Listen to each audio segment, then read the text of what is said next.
And Yeah. I think we get joy wrong when we think that it only exists in these easy breezy moments when nothing else is going on. Joy is there with you right there in the dark. And I think if we can see that and understand it and redefine joy in the way that it actually appears, then we can capitalize on it when we need it. Then we can learn to see it instead of just miss it. And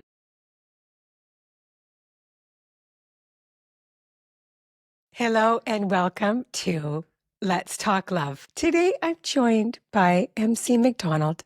Dr. MC McDonald, I love seeing you. MaryCatherine, oh, thank you. I love thank you seeing for you joining too. us again. Oh my gosh, I'm so glad to be here. Thank you for inviting me back. I was thrilled. The last time I saw you, you were teaching. I'm Yes. taking a writing course and you were teaching one of the weeks Yes. because you are a seasoned author. And today we are going to be talking about your newest book, The Joy Reset. Yay. Thank I you. loved it, MC. Oh, thank you. Isn't the cover amazing? I love the cover. The cover is, how was this? Tell me how this cover was inspired They because it is perfect. it's the amazing creative team at Hachette. They just pitched it. That was like the first book cover pitch and I was like, let's do it. Perfect. I love it. You know what it reminds me of? It's like, you know what? I am, okay, you say this, I've heard you say this before, but it's like, you know, if somebody says, I'm not an artist, I'm terribly, actually, I think it's in the book. Yes. I am that person that says that because, Right. like, if I'm somebody not I'm says not draw something, creative. I'm like, but guess what? This is how, if somebody says color or draw something, this is what I would do. I would Yes. just grab all my little crayons, and I Yeah. would just like blend the colors and make it pretty. I love it. Yeah. Same. It looks like jelly beans to me. That's the other thing. Jelly beans, yeah. Yep. So, MC, you Mhm. are a research professor and life coach who specializes in the psychology and philosophy of trauma. Yep. Your work focuses on thinking critically about how we understand, define, and heal from traumatic experiences. And this book, at first glance, I mean, it's called The Joy Reset. Mhm. And then the subtitle is Six Ways Trauma Steals Happiness and How to Win It Back. Mhm. And what I so appreciated about your book and about the whole, like just how you narrate. I listen to it and I read. That's my favorite thing to do. So thank you for being the voice of your own book So fun. because you share the stories and you say this throughout the book. It's like there's a lot of darkness. Mhm. This is a dark book about joy. Mhm. And really, you think, what? How is that even? But I think what I've come to understand absolutely in the past, I would say decade of my life and living it is that, you know, as human beings, like we're so multifaceted and we have like without knowing it, we just have this amazing ability to hold many things at once. Oh yeah. And I think that's what because I think our brains and our understanding of our emotions is so limited. We need to understand better that you could be absolutely devastated and in the darkest place, Mhm. but also find joy, Yeah. hope, Yes. reverence, and how important it is. Yeah. We Yep. can learn to do this, right? And that's what your book is really helping us Mhm. understand what really does take away our joy, the thieves. Yes. You got to talk about the Joy thieves thieves. of joy so that we can bring more, because we can rewire our brains to be more joy focused, hope focused, Yep. and bringing more awe and reverence into our lives so that we can live through the darkness. Yes, exactly. That we can survive it. I think that like it's interesting. There's a whole chapter in the book about my friend Chris. And he called me one day and I picked up the phone and he said, "How's the book going?" And I said, well, it's quite dark. Yeah. And this sounds like sarcastic, but he didn't mean it sarcastically. He's like, "Well, did you mean to write a dark book about joy?" About joy. And I said, no, but I wanted to write a true book about joy. And Yeah. I think we get joy wrong when we think that it only exists in these easy breezy moments when nothing else is going on. Joy is there with you right there in the dark. And I think if we can see that and understand it and redefine joy in the way that it actually appears, then we can capitalize on it when we need it. Then we can learn to see it instead of just miss it. And that's part of how we rewire our brains to notice it and bring it in and grab hold of it when we need it the most as an anchor. Yes. There were so many reminders in this book. And it's last week I interviewed Dr. Sue Varma about practical optimism. Mhm. And this week we're talking about joy in like through the darkness Yep. and how important this is. Mhm. Like MC, any of us right now in this world can look around, go on the news, just, just think about our culture, all the things, and just pull in like how much bad there is in the world and Yep. how much like uncertainty. Yeah. And it's freaking scary, right? It's scary. Yeah. It is. So, and I don't, is the world, we can go down that, but I mean, this is why I think it's so important that we have these tools. Hmm. And I think this is what your book is offering us Hmm. is ways that, like, can you explain just how it is that we can really, this is actually neuroscience. Yes. This is about changing our brain chemistry. It's our building our muscle in our brains, right? To look and seek and wait for more joy and hope, Hmm. right? Yes. Oh my gosh. Yeah. So there's a lot of neuroscience here. So I can start with the hope circuit and the fear circuit because I The think hope that's circuit and really fear helpful. circuit. And the idea is that, we know the fear circuit very well because we're living in it, all the time right now, right? As you mentioned, you can't go to the store, you can't leave your house, you can't open your device without getting some really terrifying bad news. And so what that means is that our fear circuit is active all the time. The mind and the Mhm, body are connected. The brain and the body are connected. And so when your fear circuit is operating, your body thinks it's in danger and is sending stress signals and stress hormones through your body to cope. And so we are psychologically and physiologically stressed all the time right now. And mhm. we think, I mean, a lot of the world is, of course, out of our control. And we think then if we're living through a stressful time, then that's just it. That's all we have on offer is more and more stress psychologically in our thoughts and physiologically. But the truth is that there is a counterposed circuit in the brain called the hope circuit. And when I say counterposed, I mean these two circuits cannot be on at the same time. And we know this from the experience Yes. of fear, right? When you're in fear mode, you're not in a hopeful place. You're not planning your next vacation. You're not thinking about hoping that your relationship works in the next 5 years. You are just in survival mode. When we intentionally switch on the hope circuit, we, by definition, turn off the fear circuit. And so, knowing even just that tiny little bit of neurobiology gives us a whole set of tools to rewire our brain and also reduce the stress in our brains and in our bodies. So, if we can commit to little practices that engage the hope circuit, one example that I do every day right now is tiny little Tiny joys, little joys. which I can explain in a second. Even just spending 7 to 10 seconds focused on something joyful is enough to turn on the fear circuit, set some neural pathways toward positivity and away from stress and anxiety. And that can give your brain and your body a break. So even when we're living in a hopeless time, it's not hopeless for us, if that makes sense, neurobiologically. Something that I was being reminded of is I'm listening to Martha Beck's book. Oh, It's called yes. Beyond Anxiety. And it's the same thing, I know right? it. I know it. She says, like, our fear Yeah. is counterposed to, Right. sorry, anxiety and creativity. Yeah. So it's the same thing, right? And Yes. I was talking to one of my dearest friends who's also helping me edit my book, and I was telling her like I want to write this book, but I have no creativity. Like I don't have an imagination. I Right. am so in my situation right now, and it Yeah. was like a very traumatic divorce, and I'm like, what do I do? Like, I feel like I'm like, I've got a lot of people that work for me and a lot of responsibility. And I'm driving this big tanker. Mhm. I'm envisioning this tanker that's like Yeah. on an ocean in the dark. And I'm like, I'm at the helm, but I can't see where the hell I'm going. And it's Right. like, it's terrifying. Yeah. And you know what she says? She's like, Robin, anchor down, Oh, drop I love anchor. it. And I'm like, Love it. oh, that's brilliant. I never thought of anchoring down. Yeah. I'm Yeah. just trying to navigate in the dark. Right, and this is why this is a perfect metaphor. So think about like an anchor, right? You have this whole like huge Yes. tanker, this huge ship, and it feels like it's unstoppable. You couldn't stop it, you couldn't turn it around. But think about like the Yeah. physicality of an anchor. An anchor is a tiny thing in comparison to the boat, right? Right. It's a tiny little thing. But if Yes. you commit to dropping it and it lands, it holds the whole thing.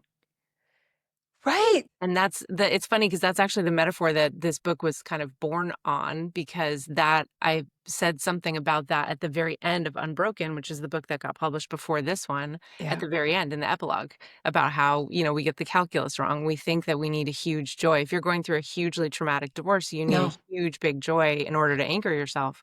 But then if you think about the metaphor of an anchor, you don't. And it's true. These tiny little joys do become anchoring things. I love that advice. Anchor down. And you know what I did, MC, is I did anchor down and I was like, okay, this is what I need to do right now. I need to just stop Mhm. worrying about not being creative and like all the I like and not like focusing on just staying put. Like sometimes you just don't have to don't go forward, don't go back, just stay where you are. Yep. Hmm. And in time, you know what? The light did come. And I was able.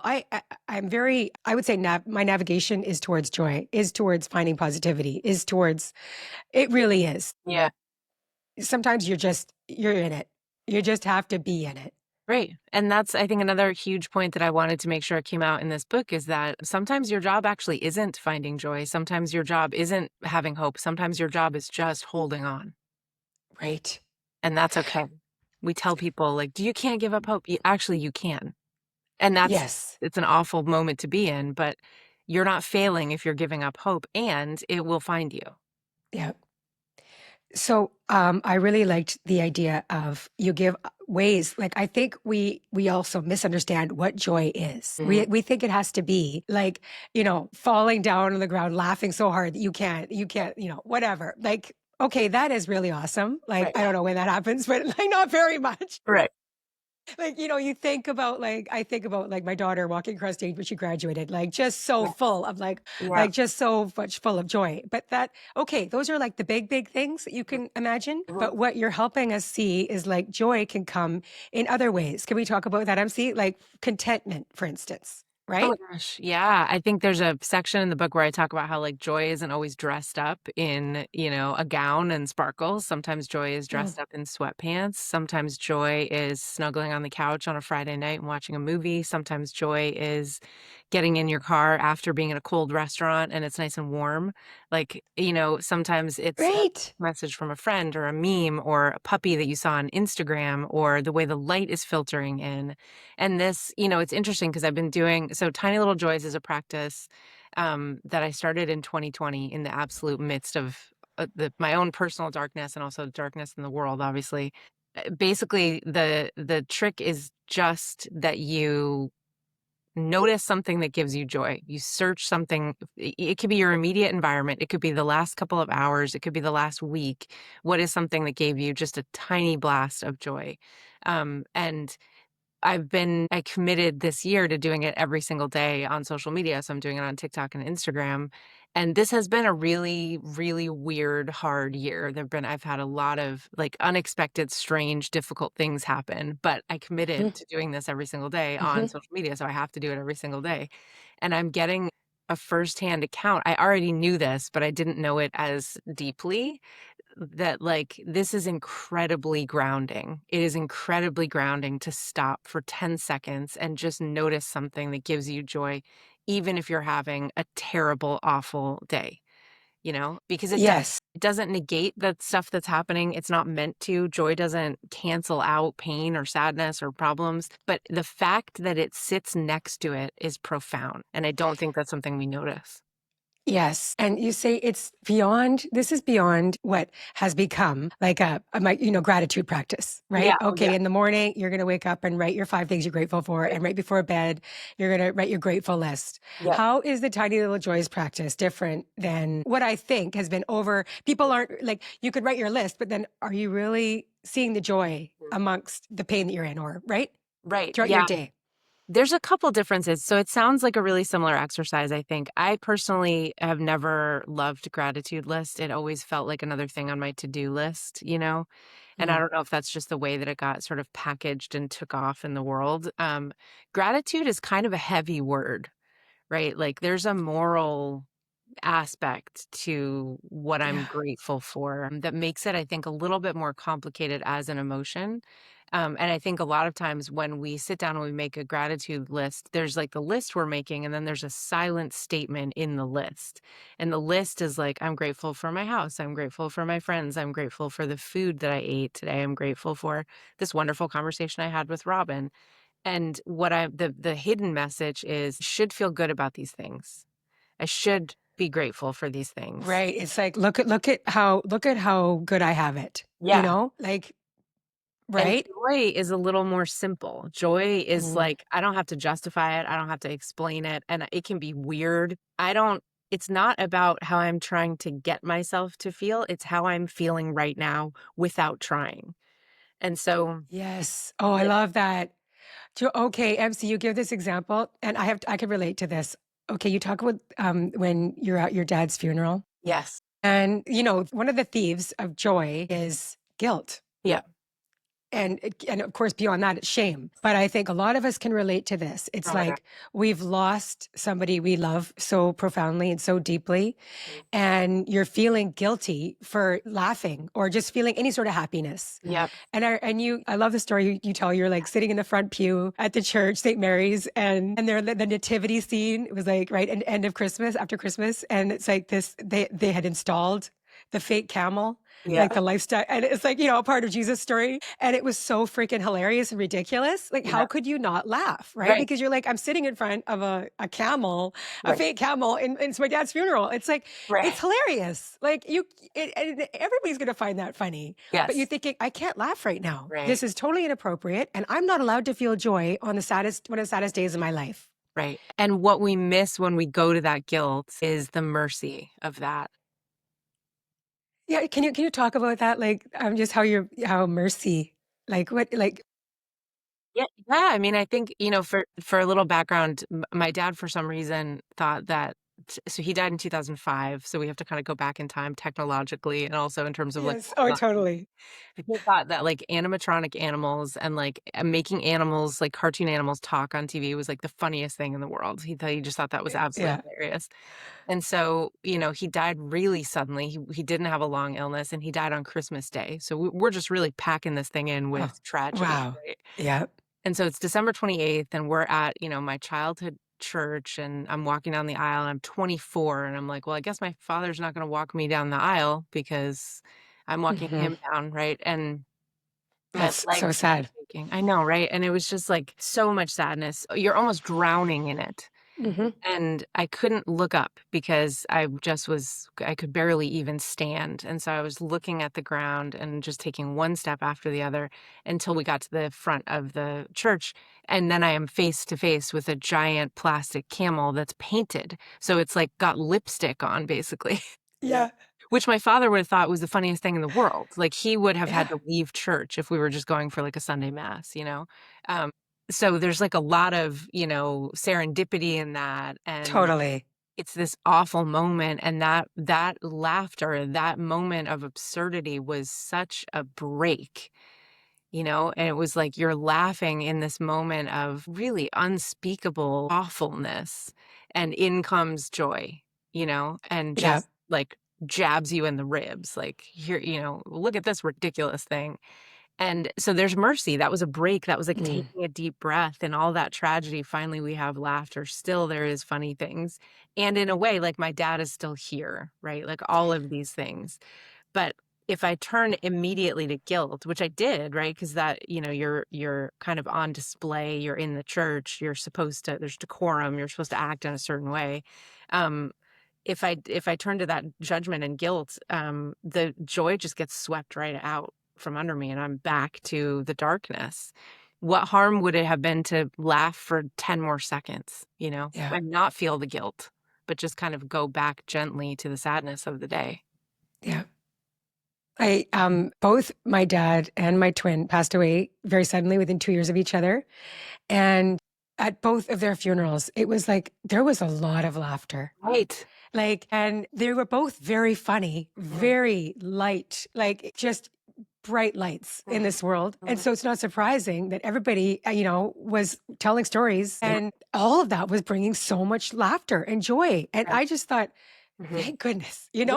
like I want to hear I want to be in the joy right now. I No. know this is devastating for all of us, but we just want to be there. Right. And Right. it's okay. Yeah. It's more than okay. Right, and It's the joy yeah, isn't gonna take away the devastation. It's not a no. betrayal of the person that you just lost. It's like And this, I think, is a message we need to take away right now because I'm seeing guilt a lot because the world is so dark. And so anytime anyone feels joy, they feel guilty for it, even if they're not in like one of these situations like we're describing. And I think we need to kind of check ourselves with that because of what we're saying, right? You said it's a break, you get a moment. It's like, and we need that break in order to sustain through the marathon of grief. Right. And if we Okay, don't, so when you're seeing this right now, you're saying yeah. there's a lot of guilt Mhm, with what's going on and people feeling guilt with what's going on in the world. mhm. So how are you helping people reframe that? It's coming up so much more than I could have anticipated because, when you write a book, like, you don't know what the world is gonna look like when it comes out, and Right. so I didn't know things were gonna be this dark. This was all written pre-election and all this stuff. Yeah. It's still coming. Yeah. Yep, Every yeah, and I'm day. like, I just, like so many things just flashed in front of my eyes, like all the list of, Yeah. God, awful things that have been happening. And what I'm seeing is kind of interesting. It used to kind of be restricted to situations like you and I are describing, where you're in a grief moment and you're starting to feel happiness again. And then you feel like that's a betrayal of the person who passed away, or it's a betrayal of your family members who aren't doing as well, or whatever. But right now, people will say, even in a private session, they'll say, I got promoted. And they're whispering, I got a promotion. And I'm excited, and it means my finances are gonna be okay for the rest of the year, but, like, my sister just got laid off, and my partner got their grant funding pulled, and, like, I feel really guilty for having a win. Mhm. And so sometimes it's like someone in your life is not doing okay, and so you feel guilty for the things that are going well for you, or I just got into a relationship, but this person just got divorced, and I don't feel like I can flaunt it in front of them, and, or it's like, Yeah. I live in a privileged life and I'm having a great day and I'm leaning into joy. How can I do that in good conscience, knowing what's going on in Gaza or, you know, Yes. anywhere else? Pick your, area of current tragedy.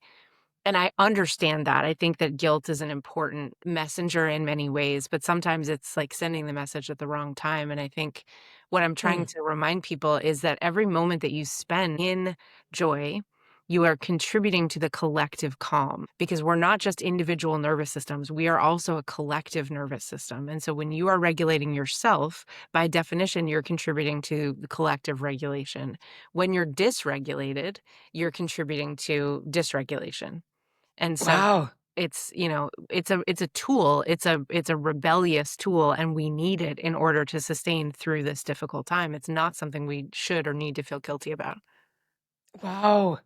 I appreciate that. Joy is a rebellious tool. Mhm. And the more that we are in that place, it's like we're adding to the collective calm. Yep, Absolutely. yep, yep. So you say joy resistance happens when trauma whispers in our ear that these happier emotions are so ridiculous Mhm, that they're probably not even real. mhm, Like it's like so joy resistance. It's like we're resisting. mhm. So there's the thieves. You know, talk about the thieves, MC?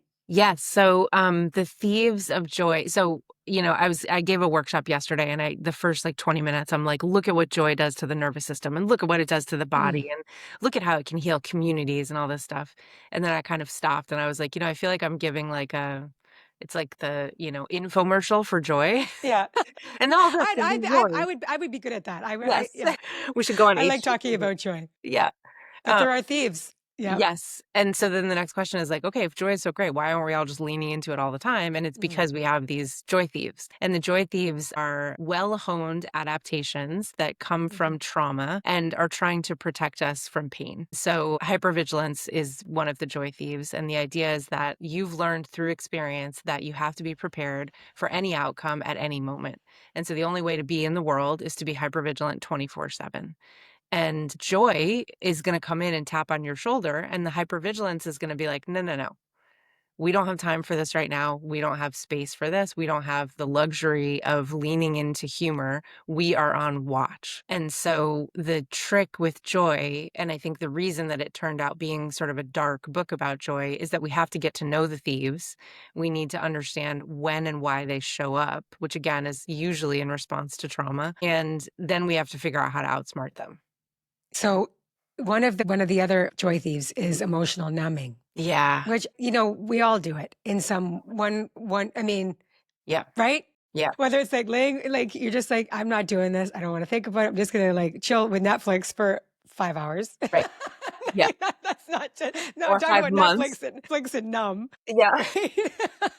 I mean, alcohol, Yep.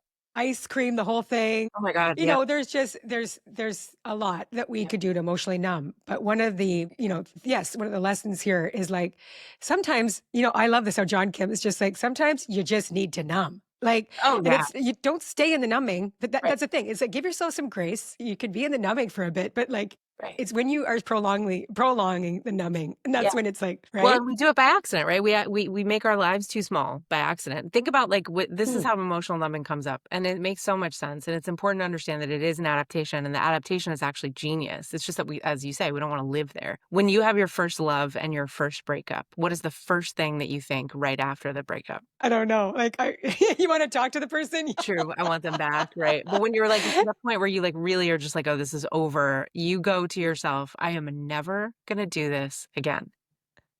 It's not Yeah. worth too much risk. The stakes are too high. Forget it. I'm never going to do this again. I don't think that way, but I think a lot of people do. Yeah. Yeah, Yeah. I'm a diehard lover. You can't Oh, take it I out love of it. me. I love it.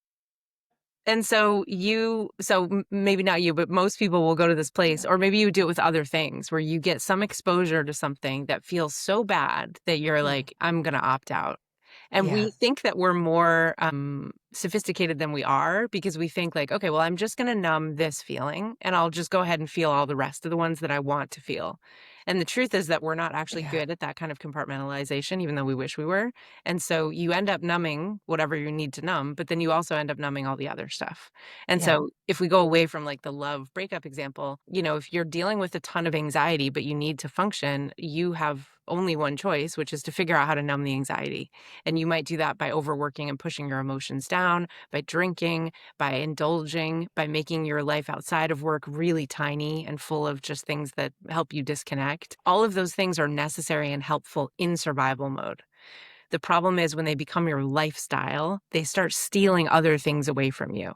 Yes. Absolute thieves. Yeah. Yes. Yeah. And Yeah. so that's the point where you're like, okay, and this will come like clients will say things like, "Oh, I this really good thing happened, but like I can't feel it. It's not landing at all." And it's like, oh, bing, bing, bing. We've got with the joy thief here of emotional numbing. How do we fix it? Right. And the answer there is to figure out how to get your nervous system into a place where it feels safe enough to lean into feeling and then, toggling back so that you can feel like your nervous system doesn't get fried. Cause I think we sometimes jump to this place of like, okay, well, if I can't feel joy or I can't feel this thing, I just have to go fully into it. And that usually just ends up being it backfires. Yeah. So one of the I just this was one of I love when I like learning from the experts. It's just like I love this. You said one of the greatest ways for us to build our joy and hope circuits is by being kind to one I another. know, right?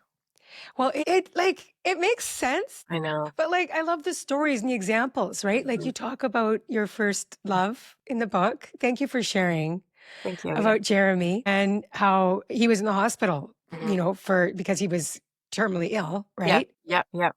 But he was that guy Yep. that was the light Yep. shining for all of the other patients, his Mhm. buddies, and being like helping them see Yeah. the goodness Yes. and bringing joy to their lives, Yeah. and how like that is itself. It's like comes back to you, right? It does. It does. Because if you're bringing light to somebody else and being kind to somebody else, you are going to, that is the way the world works. Right. Right. It's like you're carrying the torch. And so the light is with you as well, like, and it happens to be one of the most surefire ways to turn on the hope circuit, which again, by definition, turns off the fear circuit. But I don't think we do that knowingly.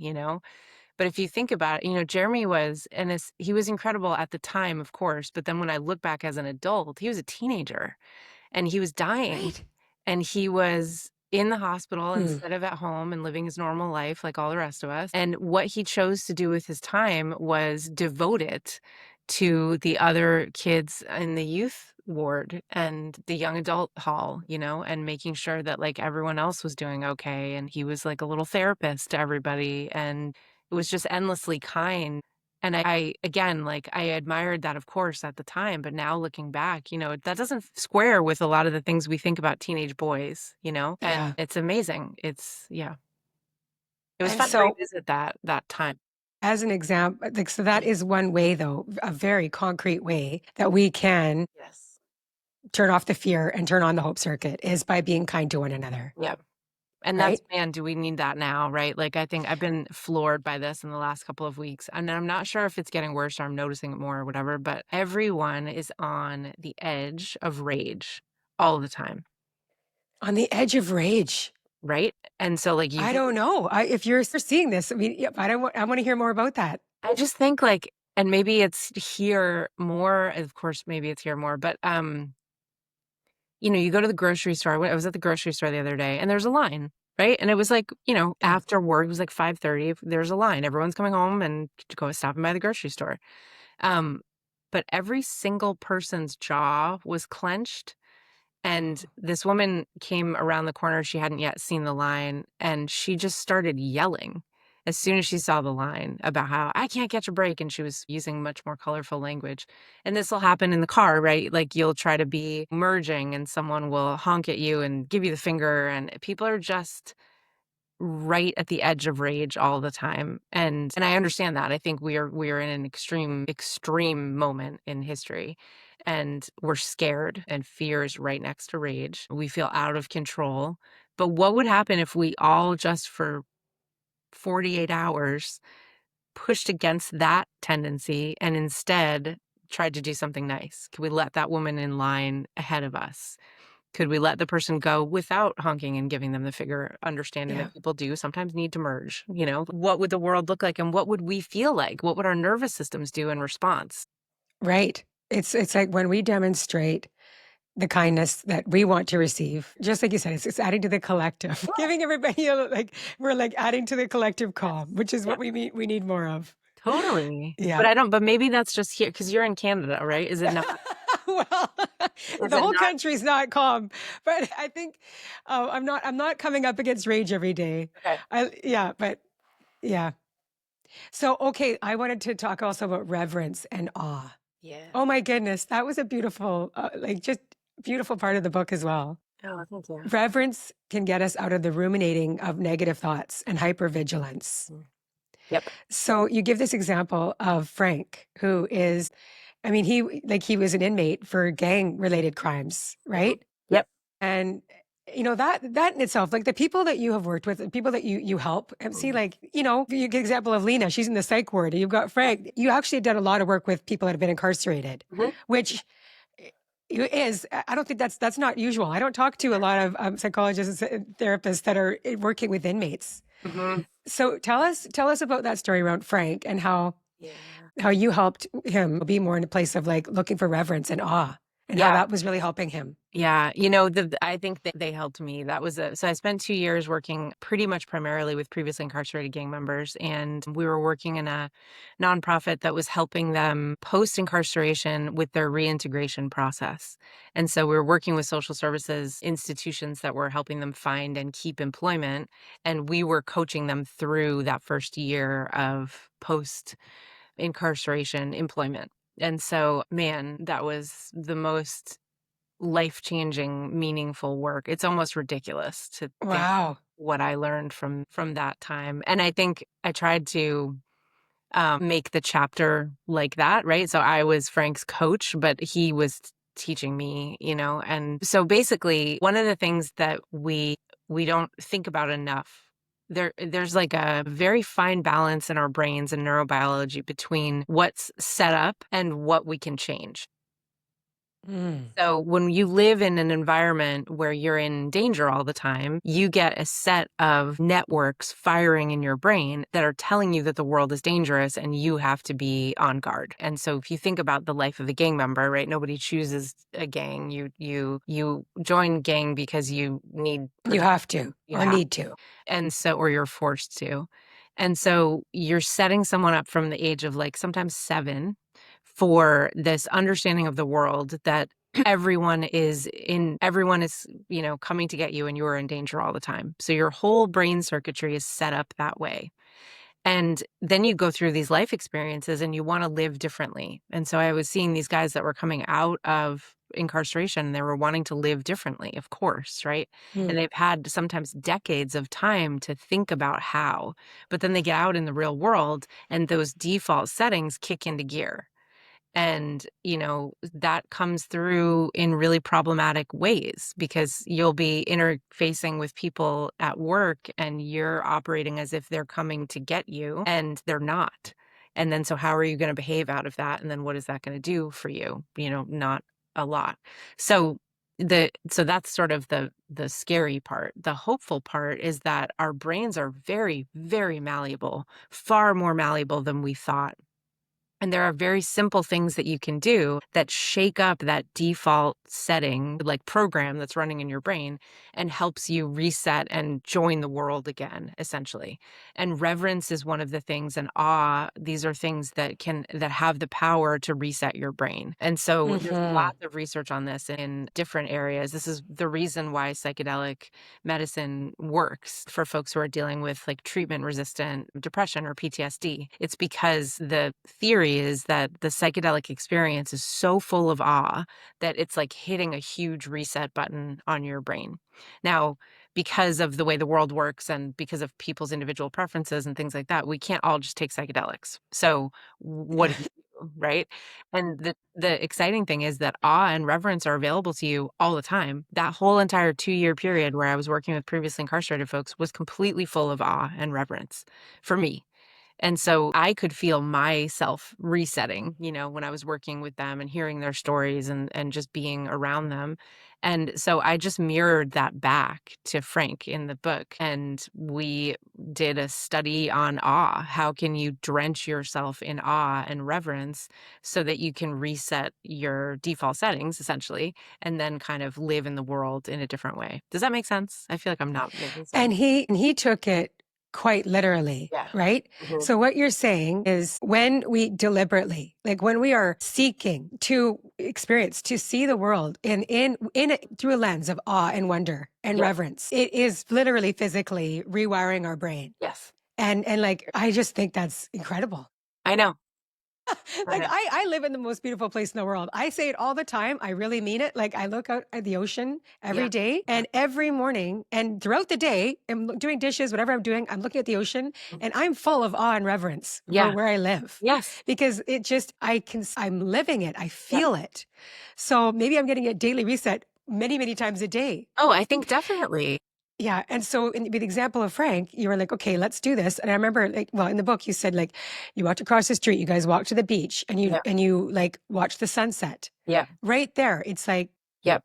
any of us that just take time to watch a sunrise or Right. sunset, Right. that can be a daily exercise Yeah. in looking for awe and wonder. Because every time I feel it when I watch a sunset or sunrise. Yeah, totally. As long as you let yourself be present, right? And I think this is the thing, like Right. one of the other things we have to understand about our brains is that we have a built-in negativity bias. So Mm. we automatically imprint the negative things. We automatically imprint the things that are embarrassing, the things that are dangerous. We have to manually imprint the good stuff. Otherwise, we miss it. But when we do, we're actually getting a much clearer, more balanced view of the world than if we just let our negativity bias take over because the negativity bias is only showing us half. And Oh so, my goodness. So you're saying mhm, that so we're manually yeah. imprinting beauty that we're Yes. seeing in the world Yep. and just like wow. Mhm. So I wanted to hear more about how you were shown reverence and awe Mhm. with, for instance, in the inmates that you were working with for those, you're saying that they were giving you that, those experiences Yeah. just by working with them. Is that through their stories of how like how much how the beauty that they were seeing in such dark situations in their lives? Oh my gosh, yeah, I mean, Frank I think this is in the book. Frank told me one morning about, that they were raising doves in the yard, and I thought, Yeah. like, what?" Like, that's Right. that goes against every preconceived notion you have of a gang member in prison, Yes. and there's something about that undoing of, like, Belief systems and Yeah, the belief system, the stereotype, whatever, that is just I mean, even just thinking mm, about that image, right? It gives me mm. awe. The other thing I think that was so remarkable about working with them is that I've worked with individuals who are working on themselves for my whole career. Yes, this is your job. This is my job. This is what I do, and I am constantly in awe and honored, by other people's commitment to their own work, and then these guys are, like, multiply that times 1,000.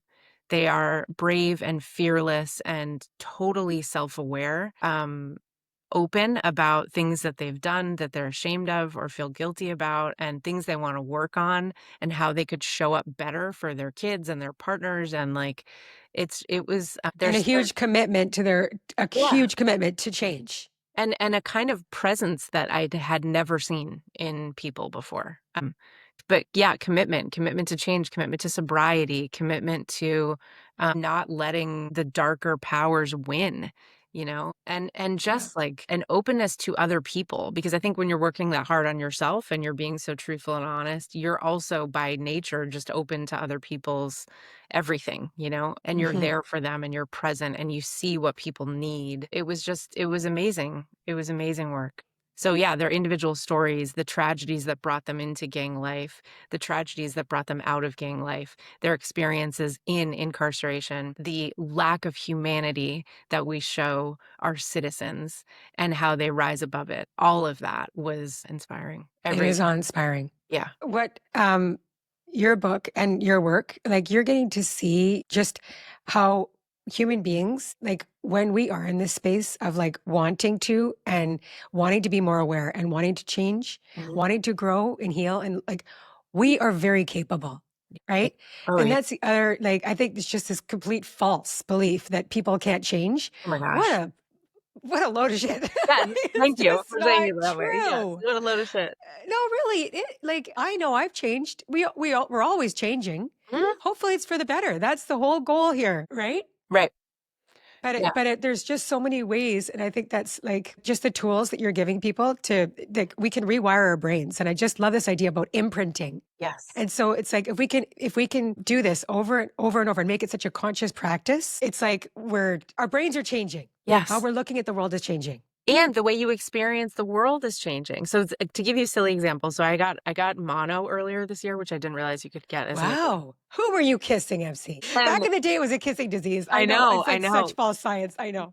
Well, the thing that turns out though is that it stays in your body. So when you get it, it can reactivate, which I did not know. Wow. It's kind of like shingles or something. Yes, exactly. And I didn't so know. so I got it, but then it led to Bell's palsy, which is Oh a my paralysis gosh. on half of your face. And so I woke I'm up one sorry to morning. hear that. Thank you. It was so intense and No traumatic. doubt. Great, like it was just weird but I had committed to being on video once a day.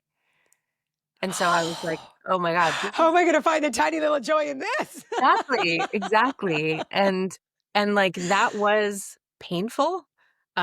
It was an Yes. awful couple of weeks. I felt like Ugh. Elephant Man. It was bad, it was really bad, and having to show up every day on video and find something and for 10 or 30 seconds imprint that good thing was profoundly grounding during that time. And it didn't change anything, right? I was still sick for like 6 weeks. My face was paralyzed, Yeah. it made everything in my life complicated, from brushing your teeth to working to sleeping, like all of these things.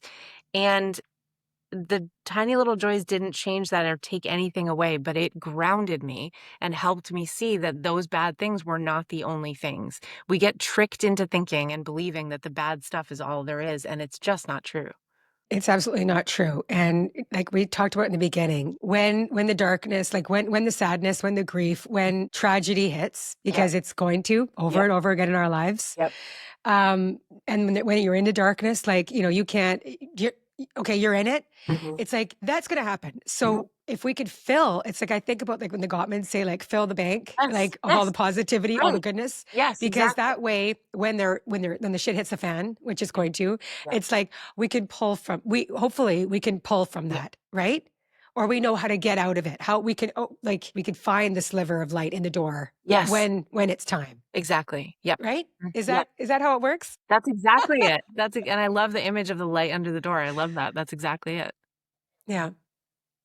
Well, is there oh, shame? Can we just talk about Yeah. shame and how what the difference between because you know you say we I think a lot of us have heard right that guilt and shame, Mhm. but I've never heard you say like that shame is deadly, right? It's Yeah. so incredibly like can we talk about that and how Yeah. shame really does is a big huge thief of joy. It's the biggest thief. It's sort of like I call it like the final boss. If you're playing Yeah. video games or whatever, it's like the you work up to it. But the other image that I came up with, which is a little bit dark, keeping with the theme of darkness and light, was that shame is guilt metastasized. So if we feel guilty Mm. for feeling joy enough, eventually that builds up to this belief that we don't deserve it at all, that we're not worthy of joy, and any of the corresponding emotions: hope, gratitude, imagination, creativity, to your point earlier. And so once you find yourself in that position, that's really tricky because then you don't believe you are worthy of the thing that you need the most. So, Right. Like something that you talk about, which I think is like I still really can't wrap my head around it like all the way. But if something really good is in your life, yes. some of us like if we have deep down inside of us a worth that we don't think we're worthy of that goodness, we as human beings will sabotage. Yeah. And I was like, because but that would be like sometimes that is coming from a place of shame, Yeah. Oh, right? totally. Yes. I have this thing, and I mean, this is also like at the heart of imposter syndrome, right? Like, oh, I have this opportunity Mm. to work on this project or have this job, and I don't deserve it. I'm not worthy. They just don't know it. I've been sneaking past everybody. And that's a form of self-sabotage, because we're not allowing ourselves the joy of the experience. We're saying, I don't deserve this. And that's so heartbreaking because we're missing out not just on the joy in the moment, but whatever else the opportunity contained and where it was going to send us next. And that's, I think, a tragedy. It comes up a lot with people who have had trauma in their childhood that feels like it has Yeah. stained them. And Yes. they carry this feeling that like joy is something for everyone else, but not me. Right. And that's, again, profoundly not true, but it does lead us to sabotage because then when something comes into your life that takes that form or makes you feel joyful, you think, I'm not entitled to this, so I have to destroy it or walk away or do something that rationally I wouldn't normally want to do. So, and it's really sneaky because it is this underlying belief of not good enough. And so if somebody's feeling like that's it's a lot, right? And it's like we don't have time to go into Yeah. all of those things, but I mean, all the things we've talked about is finding the little joys, looking for awe and wonder, Mhm. being kind. All of these things Mhm. are changing our brain so Yes. that if you are coming up against shame, Mhm. in something, like I remember when I was going through my divorce and I was full of shame, debilitating shame, Yeah. because I felt like, Robin, how could you have done this? How Mhm. could you have put yourself in this position and your children? Yeah. And here you go. Like you're now, it's just like Yeah. so like it was beyond, it was shame. Yep. Totally. But I was in it for a while. Mhm. Like you just have to go. Sometimes you're in it. You are. Oh, yeah. Yep. All the joy in the world was not getting me out of it for a while. Right. But somehow I think maybe it was just focusing more and like somehow I lived through it. I went through it, weeks and weeks and weeks of it, and then slowly and surely I was able to get out of it. Yeah, yeah, and I think slowly and surely is the thing. We always want okay, what's the magic pill? What's the one thing that I can do that will make this go Mm. away? And the truth is that the image that I got when you were just explaining that is that you're like plunged into it, and then you want to immediately get out, but you're deep down in there. And so the only way out is to take one tiny step at a time. And as it turns out, that ends up being safer for our nervous system. So when our nervous systems are operating from a belief standpoint, our nervous system wants to hold on to that belief. So if we start acting in opposition and just hoping that the belief will go away, it usually comes, there's like a snapback effect that comes back even stronger. And Mm. so, all of the tools in the Joy Reset are sort of built on this model of like giving your nervous system and your soul tiny little doses of opposite experience so that you can become used to a world in which you don't have to live in shame or a world in which you don't have to be hypervigilant. You can't just snap yourself out of that if that's how you've been Yes. operating and your nervous system is calibrated to that. You know what I mean? Right. You get the Oh, bends. yeah, like you say, like it's, you're titrating.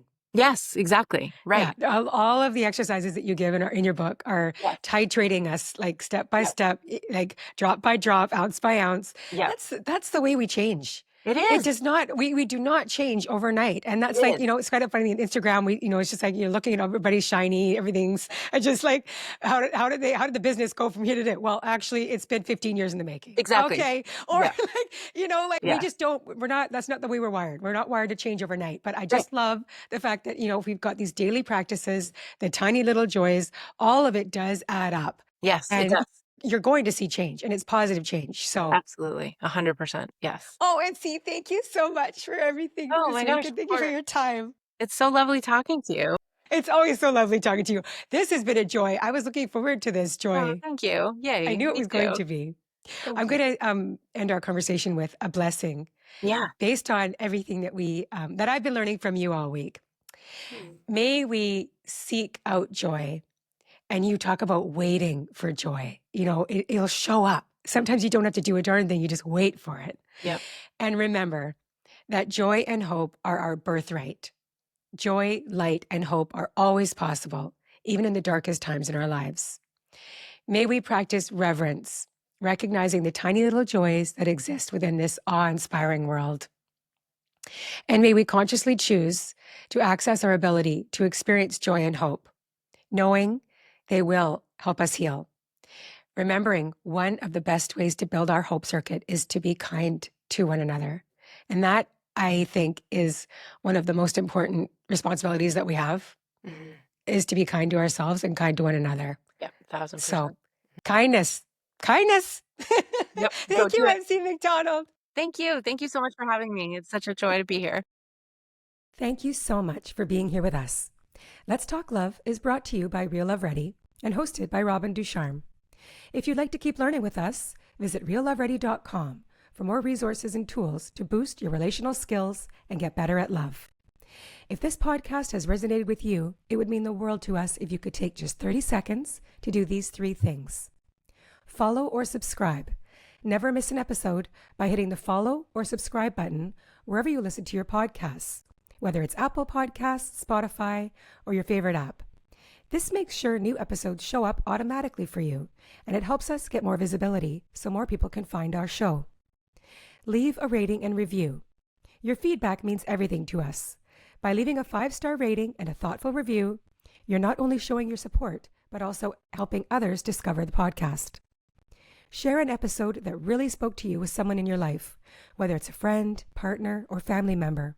Your recommendation could just be what they need to hear. We at Real Love Ready acknowledge and express gratitude for the Coast Salish people, the stewards of the land on which we work and play, and encourage you to take a moment to acknowledge and express gratitude for those that have stewarded and continue to steward the land that you live on as well. Many blessings and much love.